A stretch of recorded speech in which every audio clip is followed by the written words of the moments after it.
yourself a standing ovation. She wasn't ovating, but she was standing. The first thing we're going to do, actually, I don't know if we can do this. We're going to do it. We are going to squish into the two middle sections. Okay, I'm the boss of you. There are no exceptions. So if you're sitting in the outer two wings, you need to squish, and you got to squish fast, or else you're going to get stuck in the front row. So you got to be in this section or this section. No, guys, you got to listen to me. I'm the boss. So squish in. And here's the other rule. You can't sit by somebody you don't know, so you need to introduce yourself. So even if it's your husband or your wife or your very best friend, you say, "Good morning, my name is David, by the way." They're still saying, "Oh, I'm going to embarrass you just in the outsides." Dennis and Catherine, cheaters. What's that? Totally with your chair. There's a whole front row. There is a whole front row, that's right. All right. Do you know the person you're sitting next to? If you don't, that's not okay. You need to know the people that you're sitting next to. And you know what, church? Make it a habit. Well, make it a habit of sitting in the middle and sitting close to people. But make it a habit of knowing the people around you. There are some cool people. I don't know if you knew this, but there are some really cool people in this church with really incredible stories. I've known Megan for quite a while now, and even just last night, she was sharing just a really cool story, something that happened to her, and it built me up, it built my faith up, and it was an exciting story to hear. It's not okay for you to come, sit in your chair, and leave being unaffected. There's a verse in the Bible, I should know this, but this wasn't something I wanted to preach on, that talks about leaving. It was a command to leave the city a different way than you came. And it's this picture of us meeting as the church. You should not expect to come into this building and walk out of this building unaffected. Okay? If that's what you're looking for, I'm going to tell you to your face, this isn't the place for you. This can't be the place for you. All right? We don't want to just meet on Sundays. It's a waste of time. It's a waste of money. Okay, we want transformation. We want something special to happen every single time we get together. That includes midweek when you get in your small groups and at our kids' things. We're going to talk a lot about that. I should have actually started all this by saying that today is going to be a weird Sunday. It starts with the weirdness of coming together, squishing. But it's a weird Sunday in that if you've never been to Northridge before, and I do see a couple of new faces, if you haven't been here before or if you don't come regularly, I want you to know right off the bat, this is not how we normally do things. This is not going to be a typical service when it comes to the content of the service, and it's not going to be a typical service just in the way we do things. There are going to be some points when I want to hear from you. Don't worry, I won't force anybody to say anything or sing anything if you're not feeling compelled to. But today is a part of a process. It's actually, I would call this a Vision Sunday. Right now, we're in the process of building vision. All right? We're in the process of building vision. And some of you are probably thinking, well, you're a little late, Buzza. The church is 10 and a half years old. Shouldn't you have a vision? And we're going to talk about that. I guess before I talk about that, one of the things I want to just identify and address are the semantics of what I mean when I'm saying vision. So first, before vision comes mission. All right? Have you ever heard of companies that have a mission statement? Okay? Did you know that we have a mission statement? But it's not a mission statement that was designed by Northridge. Our mission statement is the same mission statement of every church that gathers around the world. We have been called to go into all the world and make disciples, baptizing them in the name of the Father. Okay? So we have this charge on our lives. This is something we've all been called to do. This is not something that is a mission for pastors. This is not something that's a mission for worship leaders or Sunday school teachers or people who just sit in the front row. This is a mission for everybody who calls himself a child of God. So mission is important. We need to know our mission so that we can accomplish what we've been set out to do, right? And vision is a more specific And it's almost like a mechanism to achieve our vision, our mission. Vision is the vehicle to achieve your mission. But I'm getting a little ahead of myself. I want to talk through a couple of things here. I'm going to pull the ultimate power move here and quote myself. All right, so I put this quote up here, and so if you want to write this down, I'm not saying this is going to become one of those legendary type, I have a dream type moments, but this is what I want to say. When we look back at 2019, we haven't even gotten to 2019. This is how prophetic I am. So when we look back at 2019, it is plausible that we regard it as the most significant single year of vision and planning in Northridge history. You don't have to say amen, but I might feel better. And so I've actually labeled it, said by David Buzza, today, December 30th, 2018. I believe this to be true. When we look ahead at the road before us, there are some things that need to happen and that we're excited that are going to happen. Not just in 2019, but you're going to hear 2020 as a key year as well. But 2019 is going to be the year where we make decisions and we lay out vision and plans that are going to chart the course for a significant amount of time. Now church, I know you've heard it kind of over the years. How exciting it was to be a part of the beginning of Northridge Church. So 10 and a half years ago now, can you believe it? We just celebrated 10 years. It's already, well, I say half year, it's been 3 months? Okay, so 10 and a quarter years ago, Northridge was born.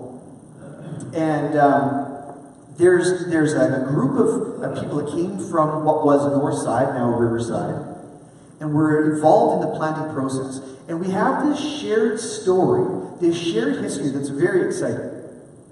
There's something about our past that has bound us together and is a very exciting part of our story. Church, we are about to embark on a similar voyage where this next phase of our existence is going to be something that 10 years down the road, we're going to be looking to our left, looking to our right. We're a part of something. We're a part of something special. And so I want you to kind of start to catch a vision for the vision that we have. So there's my quote. You've had enough time to write it down. So you're going to ask the question, well, what's so special about 2019? And I'll break it down for you brass tacks. There are some key dates. This March 3rd, 2019, will be our actual vision sharing Sunday. So what we have done in the past is we've done a quick kind of vision sharing, and then it's been mostly the AGM that we've done in the Sunday service. And that's when Jessica brought her friend, and she's like, what is this church? Like, it was the first time it's probably the first time she's ever been in a church, right? And she's like, what is they're just talking about money, and it was just really weird. So we're going to do it a little bit different. We're going to share vision and really spell it out for you. You're going to get a glimpse today, and you're going to have a hand in kind of the shaping, I guess, today. But on the 3rd, we're really going to pronounce. And that's going to be the day that we sink our teeth in and we're going to remind ourselves of for a long time. Then what we're going to do is we'll gather for a meal at the AGM, at the hub, and we'll have our AGM separate from this. And hopefully we'll get enough people for a quorum so we can make some decisions and do it in an orderly way. So we're going to do our AGM after. All right, so that's a key date. Summer 2019, this summer, we need to make a firm decision regarding our facilities in the future. Now, if you look farther down the road at the bottom there, it's actually June 30th is the end of our hub lease. Okay, so at June 30th, we are done that lease at the hub. And for those of you who don't know, we have a retail space that we lease, that we do all of our midweek stuff. It's our offices, our meeting places for all of our programs. And so our lease ends there. And so in the summer of 2019, we need to have a firm decision of how we're going to go forward. Okay? And the reason we need to have the decision then is because December 31st, I call it Declaration Day. That's the day we need to, it's 6 months in advance of our end of lease, we need to tell the hub owners whether we'd like to renew our lease or whether we're going to be done at the hub after that point. And so there's a lot of things we need to decide before Declaration Day. And so a lot of our visioning is about facilities, about where we're going to meet. We've been here for 10 and a quarter years, and it's been good to us. And the decision might end up being to carry on here. Although we're going to need more setup help if that's the case. Okay? But that might be our decision, but we've got to make those decisions before then. That means it is time for vision and planning. Now, there isn't an exclamation mark at the end of that like, okay, you guys, it's time, we've got to do it now. This is actually saying, okay, we've got some time to do this right. We've got some time to really be evaluative and thoughtful about who we are and what is the best vehicle for being who we are. And that includes facilities. What is best for us? Where is the best place for us to meet? There was a lot of thought and consideration that went into this space, to Thomas Amy. Okay, we love that it's a public school. It's right in the middle of neighborhoods. Right in the heart, it's accessible when you think about Lougheed and Dewdney. It's accessible. There's a lot of thought that went into this space, and it's been very good to us. And we want to do the same thing if we plan on being here again for the next 10 years. We just want to know that this was the best decision. And if we have another plan, if there's something else that comes up that we think can make us even more effective in our community, we want to put the time into vision and planning. I also want to tell you that God thinks it's worth it. Proverbs 29:14. This is the message version, so you've probably never heard it said like this before, but this is what it says in Proverbs 29:14. If people can't see what God is doing, they stumble all over themselves. But when they attend to what He reveals, they are most blessed. This is a restatement of where there's no vision, the people perish. Okay? So if you can't see what God's doing, they stumble all over themselves. So what that means is we need to attend to what God is revealing. And I just want to see my next slide. Sorry, I'm cheating here. Oh, I don't know if I want to go there yet. Yeah, I do. Let's go here. Here's my confession. And this is serious. Something's been revealed to me about myself over the last couple months. And it's not some shocking, scandalous thing, but I'm not proud of it. I don't know how many of you know my story, but I kind of stumbled into pastoring. I did not grow up dreaming about being a pastor. In fact, all through university, I didn't know what I wanted to do. I changed my major like 3 or 4 times, which made my 4-year program turn into a 6-year program. But I didn't have a heart to be a pastor. I didn't plan on being a pastor. But when I look back at the way God maneuvered me through life, I can see how this part of my life just set up this next part of my life. It prepared me for that. And that combination of experiences prepared me for this part of my life. To the point where 5 years ago, when we heard that our church needed a new pastor, when Rob was passing the torch, again, even at that point, I had no ambition to be a pastor, but then God changed my heart. It's part of my testimony where I know that He changed my heart and gave me a heart for you, a love for you. It's not, I liked you before, you were all right, but He gave me a love and passion for Northridge Church. But I didn't have ambition to be a pastor. I didn't strive to lead a church. And I'm going to be honest with you, I've kind of taken pride in that in the past, is that I'm so humble. I am so meek. And I just was a vessel that God maneuvered into this position. And I'm being kind of serious, to be honest. where I have, in my own heart, I've taken pride in the fact that I didn't get here because I was striving and ambitious to be a lead pastor.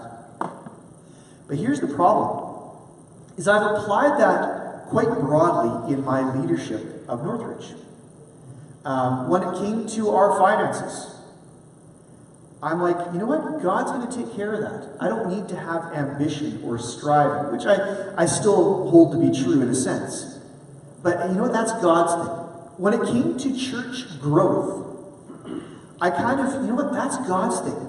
I don't need to create a strategy to grow. If God wants us to grow, we're going to grow.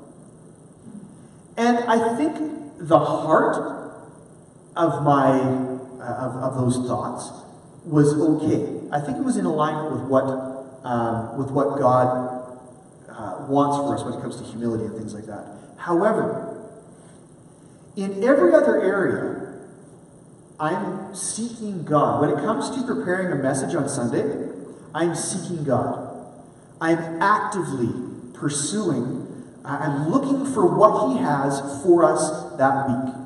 I'm seeking Him. It's an action that I'm doing. There's something that I'm doing. I'm seeking Him. When it came to things like our finances and like church growth, I was pushing it aside. I wasn't seeking God. I had that catchphrase in my head, you know what? This is God's thing. He'll deal with it. But I never sought God. I haven't been seeking God. God, what do you have for us? What do you need us to do to become more healthy financially? God, what do you need us to do to grow the way you want us to grow? I wasn't seeking God. I wrote it off. I put that in God's box to leave Him to handle that. And again, there's something about that I think is okay. But there's also something where I believe I shirked a responsibility that I have as a lead pastor. And so this confession is sincere. I have to own up to the fact that I haven't been, for the last 5 years, seeking God when it comes to our financial state, and I haven't been seeking God when it comes to our growth. Now, having said all that, I've had the privilege of sitting on our Northridge Council since day one. I'm very proud of the way we've stewarded our finances. I'm also proud of the way we've stewarded our volunteers. We've got people involved. I'm proud of those things. But again, I don't believe that I can be confident standing before the Father and say, yeah, I sought you in these areas. Okay? So church, I am making a promise to you today that that's going to change. That I'm going to, from my position, seek God more when it comes to, God, what do you need us to do when it comes to our finances? God, what do you need us to do when it comes to growing? What strategies do you have? I'm going to seek God. And I'm going to work with our staff. I'm going to work with our council. I'm going to work with our elders. And we're going to seek God for those things. All right? And I believe that when we seek Him, we're going to find Him. And He's going to reveal some things to us. When it comes to good stewardship requires good vision. If we are handling the resources, the things that God has given us, and we're just taking them as they come, we're going to be limited in the effectiveness with which we steward them. Does that make sense? Yeah. But if we have a God-given vision for what we're called to do with the things that God gives us, we're going to be more effective in our stewardship.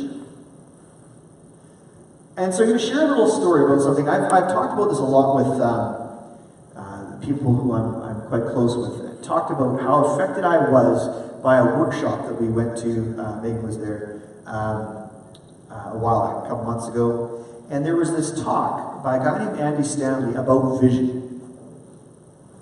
And he said a couple of things. Andy Stanley pastors a church, I can't remember which state he's in, but quite a large church. And one day he was driving to his church, and he's noticing he's driving past like a dozen good churches on the way to meet with his church. And he had to ask himself, okay, well, why do we exist? What's the point of our church?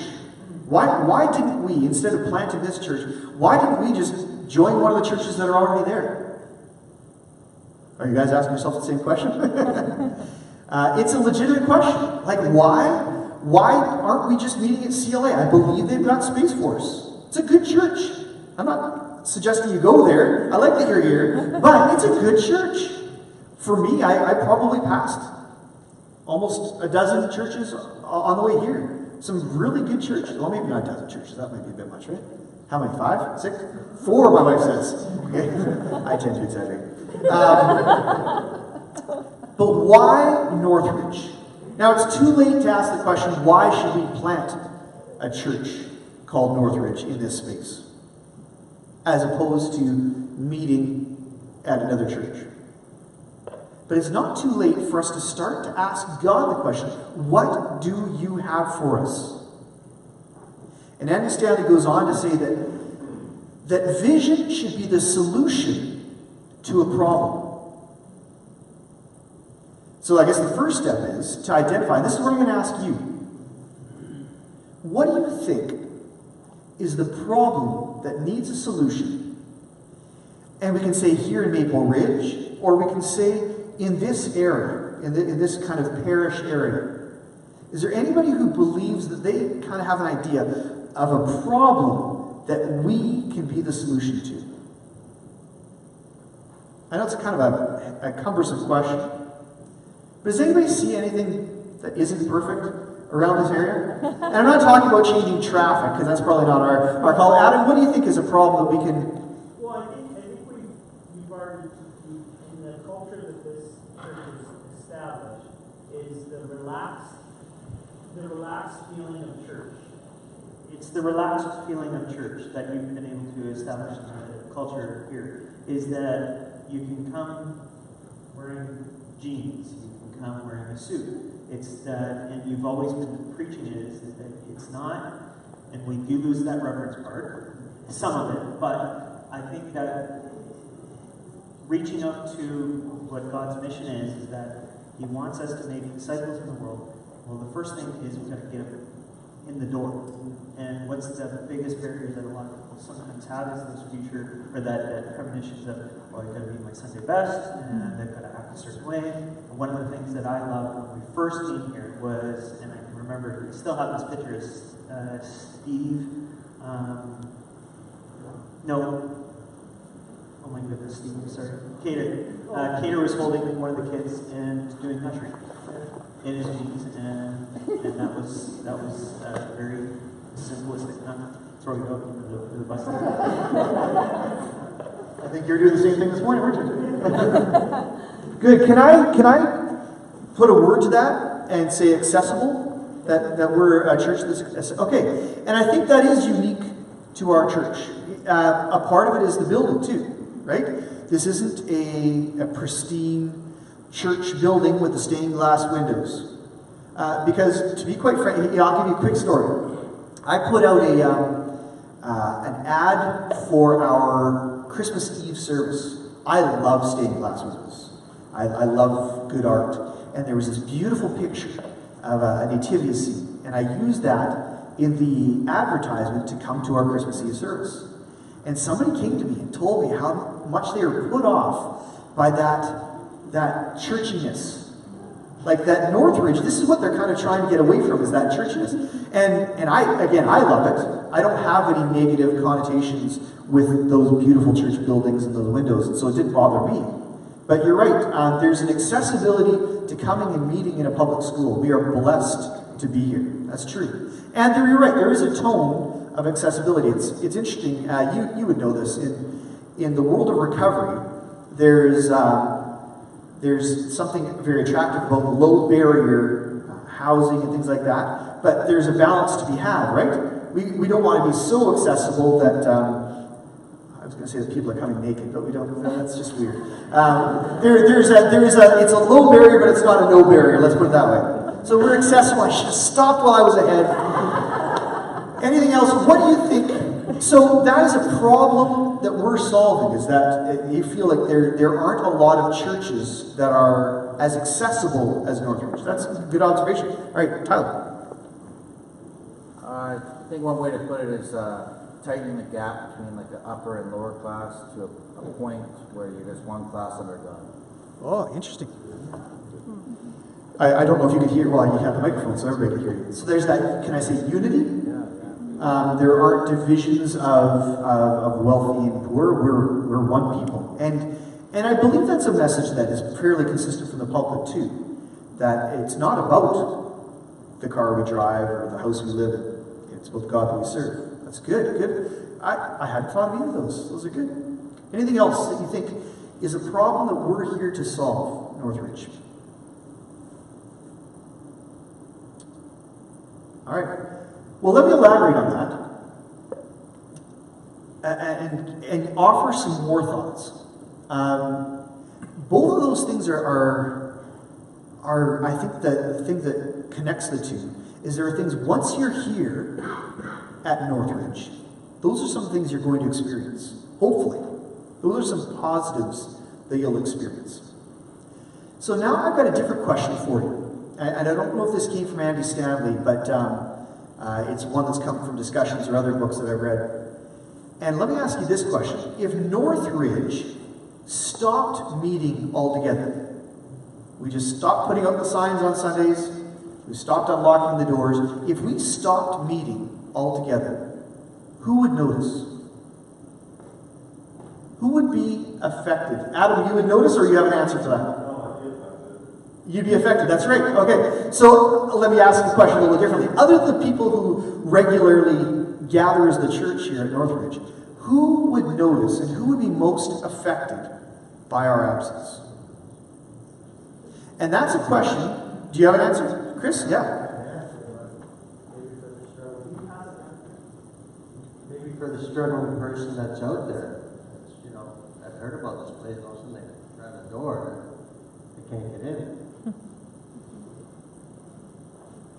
Good, thank you, Chris. Now, my question, I guess, is, who are the people that are struggling to get in? Who would be the people that aren't currently here that would miss us if we were gone? And you know what? I'm going to be honest with you, church.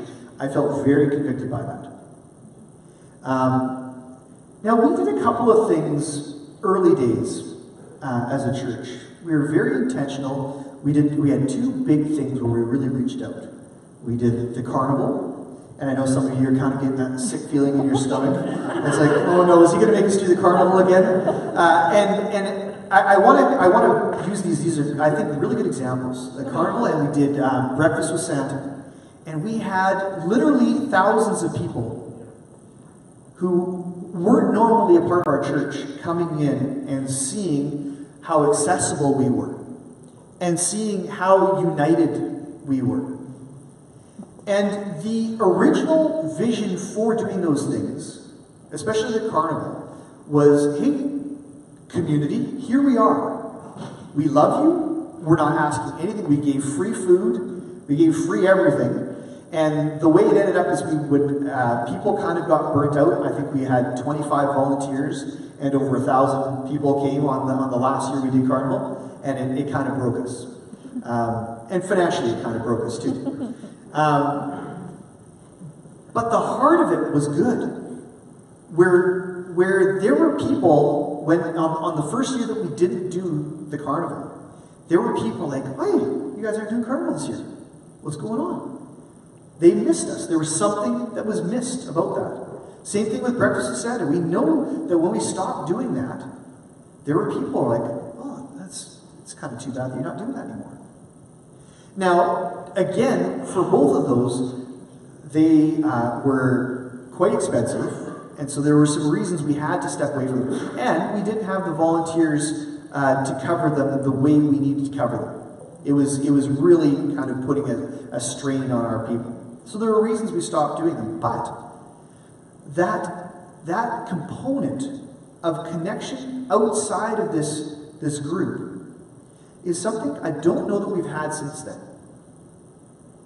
And so I believe that a part of our vision needs to be, because remember, our vision is going to stem from our mission. Our mission is to take the gospel to all the world. Starting here, this needs to be the first place where we are sharing the good news and the saving understanding of who Jesus is. This needs to be that needs to be our driving force. That needs to be who we are. And it's great that you're here. You know that I love it when you're here. And I believe another part of what we do as church is the equipping of the saints. You guys are the saints, did you know that? And our job is to get you ready to do the work of the ministry. And if all we're ever doing is getting you ready, and getting you ready, and getting you ready, and getting you ready, the ministry doesn't happen in heaven. The ministry is meant to happen here. We are meant to make a difference in our community. I love some of our international connections. Partnering with Amparo and Costa Rica Kids, and then more locally partnering with groups like Celebrate Recovery, Women Care, and others, Youth Unlimited. Those are good partnerships. But I'll tell you another thing. I don't want to be the lead pastor of a church that just throws money at people who are doing ministry.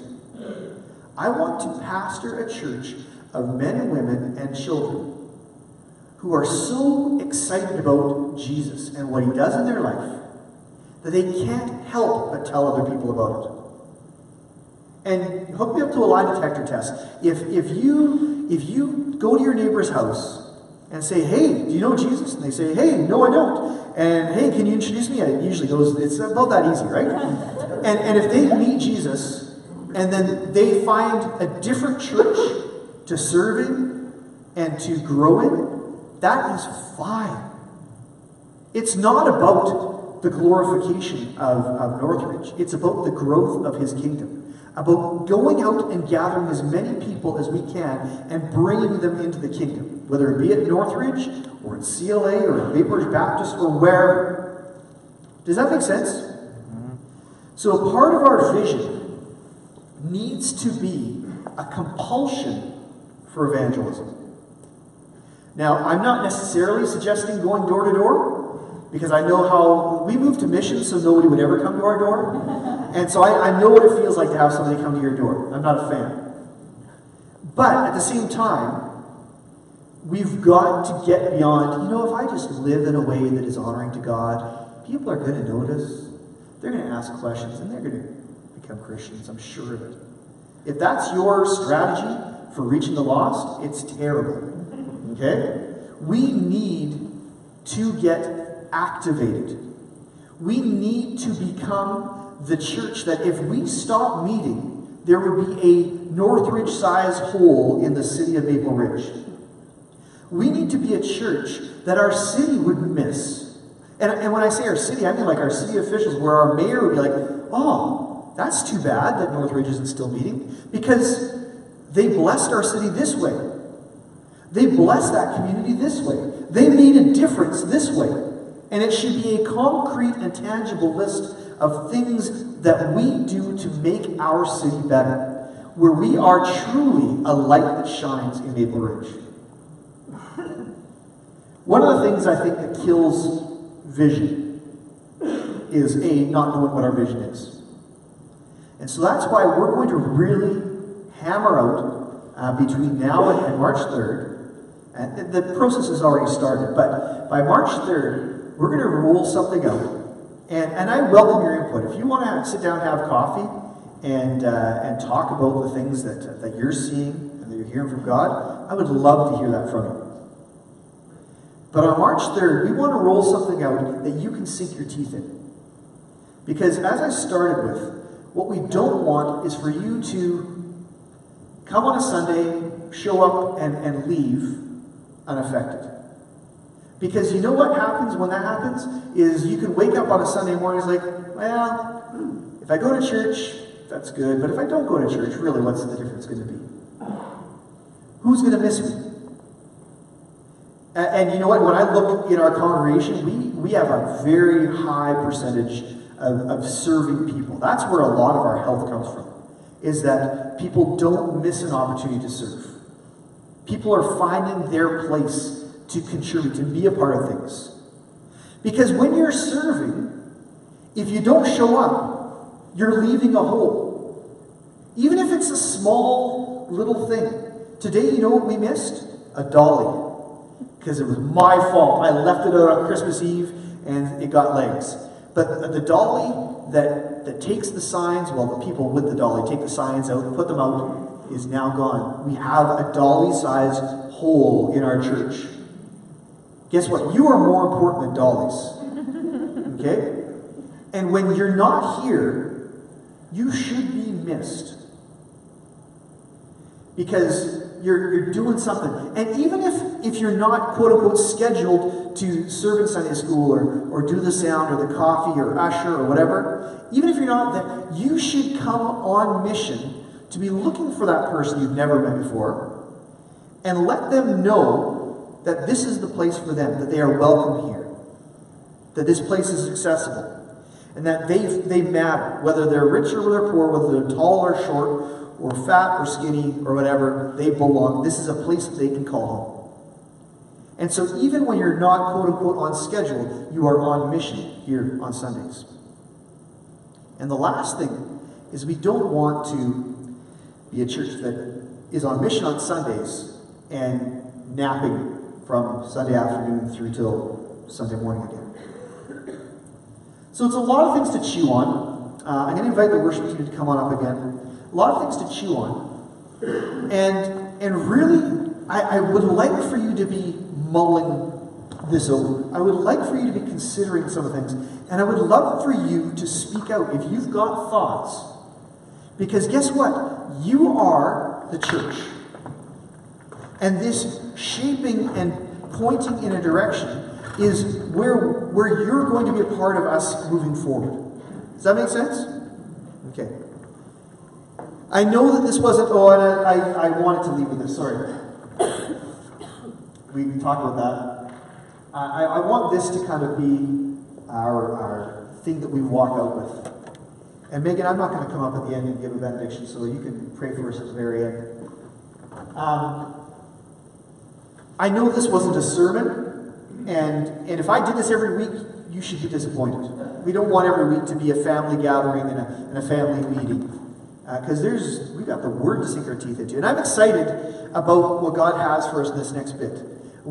I'll tell you one of the things in my mind that I answered, it's pretty vague in general. One of the things this part of the world needs is hope. We live in a part of the world that is becoming darker and more hopeless. And we have hope to give them. Not in ourselves, but because of who we serve. We have hope to share. And I believe that we need to know what that hope is so that we can share it accurately. And so we're going to be teaching through that for the next 8 weeks. But this is why I believe that what we did today is important. Proverbs 16:9 says, "The heart of a man plans his way." We're called to make plans. We're supposed to strategize and be intentional about what we're doing as a church. But the Lord establishes his steps. We can make all the plans that we want, but God's going to do what God's going to do. Doesn't get us off the hook. Again, I've got to do a better job of seeking God in some very specific areas for our church. But then we've got to give it to God. He's going to establish our steps. He is a God worth serving. He's a God worth praising. That's what we need.